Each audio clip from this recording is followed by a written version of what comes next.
Hi, I'm John Green. This is Crash Course World History, and today we're going to talk about nationalism, the most important global phenomenon of the 19th century, and also the phenomenon responsible for one of the most commented upon aspects of Crash Course, my globes being out of date. USSR not a country. Rhodesia? South Vietnam? Sudan with no South Sudan? Yugoslavia?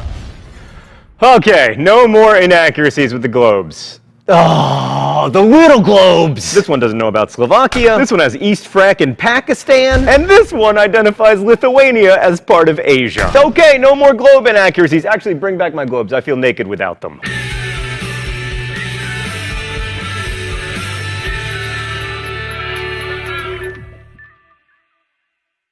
So if you're into European history, you're probably somewhat familiar with nationalism and the names and countries associated with it. Bismarck in Germany, Mazzini and Garibaldi in Italy, and Mustafa Kemal, aka Ataturk, in Turkey. But nationalism was a global phenomenon, and it included a lot of people you may not associate with it, like Muhammad Ali in Egypt, and also this guy. Nationalism was seen in the British dominions as Canada, Australia, and New Zealand became federated states between 1860 and 1901. I would say independent states instead of federated states, but you guys still have a queen. It was also seen in the Balkans, where Greece gained its independence in 1832 and Christian principalities fought a war against the Ottomans in 1878. In India, where a political party, the Indian National Congress, was founded in 1885, and even in China, where nationalism ran up against a dynastic system that had lasted more than 2,000 years. And then, of course, there are these guys, who in many ways represent the worst of nationalism, the nationalism that tries to deny or eliminate difference in the efforts to create a homogeneous, mythologized, unitary polity. We'll get to them later, but it's helpful to bring them up now, just so we don't get too excited about nationalism. Okay, so before we launch into the history, let's define the modern nation-state. Definitions are slippery, but for our purposes, a nation-state involves a centralized government that can claim and exercise authority over a distinctive territory. That's the state part. It also involves a certain degree of linguistic and cultural homogeneity. That's the nation part. Mr.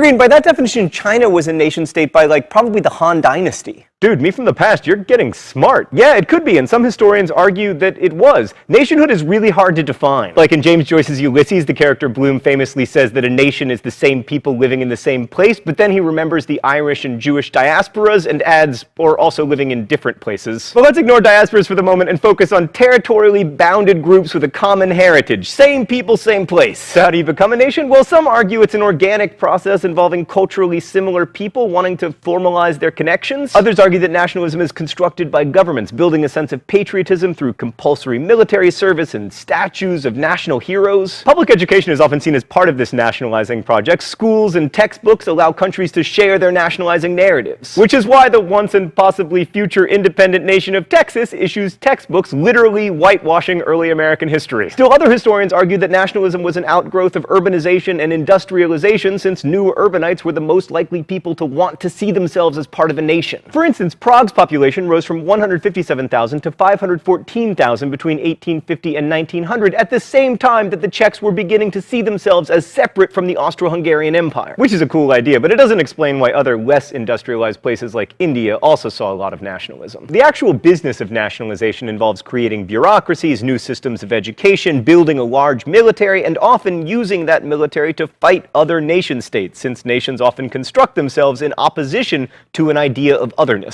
A big part of being Irish, for instance, is not being English. So emerging nations had a lot of conflicts, including the Napoleonic Wars, which helped the French become the French, the Indian Rebellion of 1857, which helped Indians to identify themselves as a homogenous people, the American Civil War. I mean, before the Civil War, many Americans thought of themselves not as Americans, but as Virginians, or New Yorkers, or Pennsylvanians. I mean, our antebellum nation was usually called these United States, after it became the United States. So in the US, nationalism pulled a nation together, but often nationalism was a destabilizing force for multi-ethnic land-based empires. This was especially the case in the Ottoman Empire, which started falling apart in the 19th century as first the Greeks, then the Serbs, Romanians, and Bulgarians, all predominantly Christian people, began clamoring for, and in some cases winning, independence. Egypt is another good example of nationalism serving both to create a new state and to weaken an empire. Muhammad Ali, who was actually Albanian and spoke Turkish, not Egyptian Arabic, and his ruling ruling family encouraged the Egyptian people to imagine themselves as a separate nationality. But okay, so nationalism was a global phenomenon in the 19th century, and we can't talk about it everywhere, so instead, we're going to focus on one case study. Japan. You thought I was going to say Germany, didn't you? Nope, you can bite me, Bismarck. Japan had been fragmented and feudal until the late 16th century when a series of warrior landowners managed to consolidate power. Eventually, power came to the Tokugawa family, who created a military government, or bakufu. The first Tokugawa to take power was Ieyasu, who took over after the death of one of the main unifiers of Japan, Toyotomi Hideyoshi, sometimes known as the Monkey, although his wife called him, and this is true, the Bald Rat. In 1603, Ieyasu convinced the emperor, who was something of a figurehead, to grant him the title of shogun. And for the next 260 years or so, the Tokugawa bakufu was the main government of Japan. The primary virtue of this government was not necessarily its efficiency or its forward-thinking policies, but its stability. Stability, the most underrated of governmental virtues.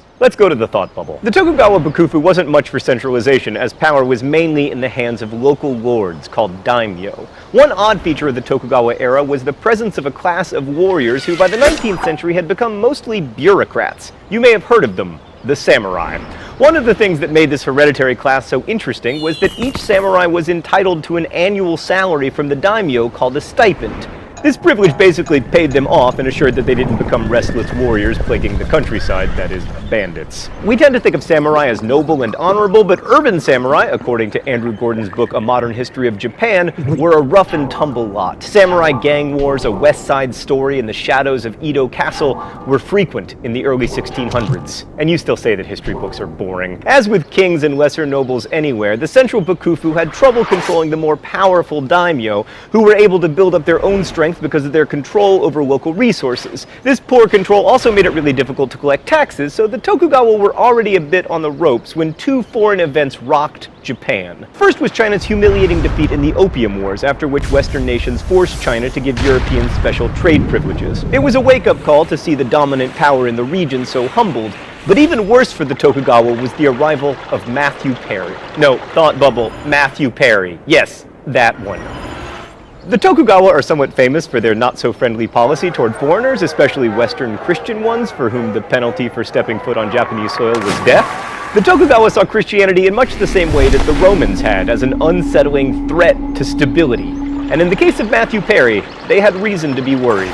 Thanks, Thought Bubble. So the American naval commodore arrived in Japan in 1853 with a flotilla of ships and a determination to open Japan's markets. Just the threat of American steam-powered warships was enough to convince the bakufu to sign some humiliating trade treaties that weren't unlike the ones that China had signed after losing the Opium Wars. And this only further motivated the daimyo and the samurai, who were ready to give the Tokugawa the boot. Within a few years, they would. So what does this have to do with nationalism? Well, plenty. First off, even though the Americans and the Japanese didn't go to war yet, the perceived threat provided an impetus for Japan to start thinking about itself differently. It also resulted in the Japanese being convinced that if they wanted to maintain their independence, they would have to reconstitute their country as a modern nation-state. This looks a lot like what was happening in Egypt or even in Germany, with external pressures leading to calls for greater national consolidation. So the Tokugawa didn't give up without a fight, but the civil war between the stronger daimyo and the bakufu eventually led to the end of the shogunate. And in 1868, the rebels got the newly enthroned Emperor Meiji to abolish the bakufu and proclaim a restoration of the imperial throne. Now, the emperor didn't have much real power, but he became a symbolic figure, a representative of a mythical past around whom modernizers could build a sense of national pride. And in place of bakufu, Japan created one of the most modern nation-states in the world. After some trial and error, the Meiji leaders created a European-style cabinet system of government with a prime minister, and in 1889 promulgated a constitution that even contained a deliberative assembly, the Diet, although the cabinet ministers weren't responsible to it. Samurai were incorporated into this system as bureaucrats, and their stipends were gradually taken away, and soon the Japanese government developed into like something of a meritocracy. Japan also created a new conscript army. Beginning in 1873, all Japanese men were required to spend 3 years in the military. The program was initially very unpopular. There were more than a dozen riots in 1873 and 1874 in which crowds attacked military registration centers, but eventually serving in the army created a patriotic spirit and a loyalty to the Japanese emperor. The Meiji leaders also instituted compulsory education in 1872, requiring both boys and girls to attend 4 years of elementary school. Oh, it's time for the open letter? An open letter to public education. But first, let's see what's in the secret compartment today. Oh, it's a graduation hat. Thanks, Meredith the intern, for letting me borrow your graduation hat. Dear Public Education, when you were introduced in Japan, you were very unpopular because you were funded by a new property tax. In fact, you were so unpopular that at least 2,000 schools were destroyed by rioters, primarily through arson. Stan, it doesn't look good when you bring it in close like that. I look like a 90-year-old swimmer. And even though public education has proved extremely successful, lots of people still complain about having to pay taxes for it. So let me explain something. Public education does not exist for the benefit of students or for the benefit of their parents. It exists for the benefit of the social order. We have discovered as a species that it is useful to have an educated population. You do not need to be a student or have a child who is a student to benefit from public education. Every second of every day of your life you benefit from public education. So let me explain why I like to pay taxes for schools even though I don't personally have a kid in school. It's because I don't like living in a country with a bunch of stupid people. Best wishes, John Green. In Japan, nationalism meant modernization, largely inspired by and in competition with the West. So the Meiji government established a functioning tax system, they built public infrastructure like harbors and telegraph lines, invested heavily in railroads, and created a uniform national currency. But the dark side of nationalism began to appear early on. In 1869, the Meiji rulers expanded Japan's borders to include the island of Hokkaido, and in 1879, they acquired Okinawa after forcing its king to abdicate. In 1874, Japan even invaded Taiwan with an eye toward colonizing it, although they weren't successful. And in these early actions, we already see that nationalism has a habit of thriving on conflict. And often the project of creating a nation-state goes hand in hand with preventing others from doing the same. This failure to imagine the other complexly isn't new, but it's about to get a lot more problematic, as we'll see next week when we discuss European imperialism. Thanks for watching.